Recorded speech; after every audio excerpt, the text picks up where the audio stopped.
Mark 9.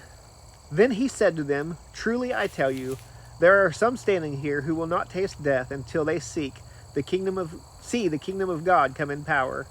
After 6 days, Jesus took Peter, James, and John and led them up a high mountain by themselves to be alone. He was transfigured in front of them, and his clothes became dazzling, extremely white, as no launderer on earth could whiten them. Elijah appeared to them with Moses, and they were talking with Jesus. Peter said to Jesus, "Rabbi, it's good for us to be here.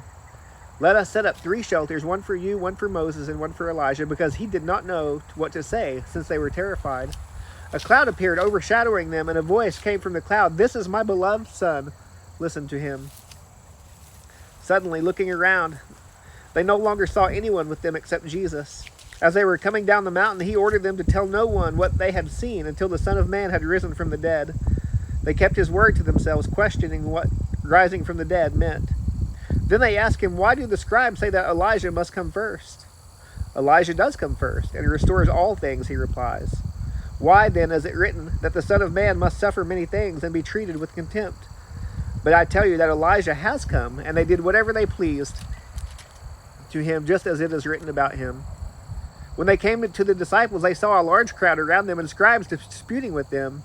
When the whole crowd saw him, they were amazed and ran to greet him. He asked them, "What are you arguing with them about?" Someone from the crowd answered him, "Teacher, I brought my son to you. He has a spirit that makes him unable to speak. Whenever it seizes him, it throws him down, and he foams at the mouth, grinds his teeth, and becomes rigid. I asked your disciples to drive it out, but they couldn't."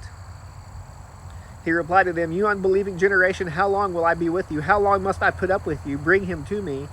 So they brought the boy to him. When the spirit saw him, it immediately threw the boy into convulsions. He fell to the ground and rolled around, foaming at the mouth.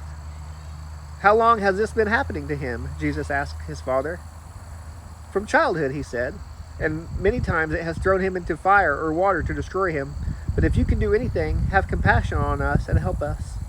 Jesus said to him, If you can, everything is possible for the one who believes." Immediately the father of the boy cried out, "I do believe, help my unbelief." When Jesus saw that a crowd was quickly gathering, he rebuked the unclean spirit, saying to it, "You mute and deaf spirit, I command you, come out of him and never enter him again." Then it came out, shrieking and throwing him into terrible convulsions. The boy became like a corpse, so that many said, "He's dead." But Jesus, taking him by the hand, raised him, and he stood up. After he had gone into the house, his disciples asked him privately, "Why couldn't we drive it out?" And he told them, This kind can come out, but by nothing but prayer." Then they left that place and made their way through Galilee, but he did not want anyone to know it. For he was teaching his disciples and telling them, "The Son of Man is going to be betrayed into the hands of men. They will kill him, and after he is killed, he will rise 3 days later."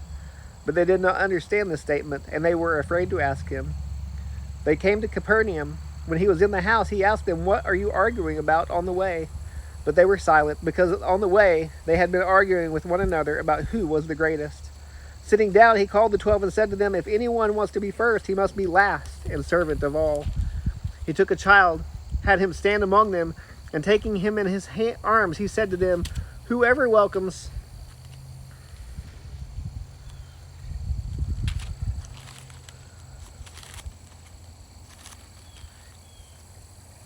He took a child, had him stand among them, and taking his arms, he said to them, "Whoever welcomes one little child such as this in my name welcomes me, and whoever welcomes me does not welcome me, but him who sent me."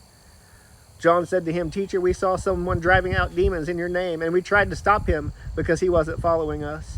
"Don't stop him," Jesus said, "because there is no one who will perform a miracle in my name who can soon afterwards speak evil of me. For whoever is not against us is for us. And whoever gives you a cup of water to drink in my name, because you belong to Christ, truly I tell you, he will never lose his reward.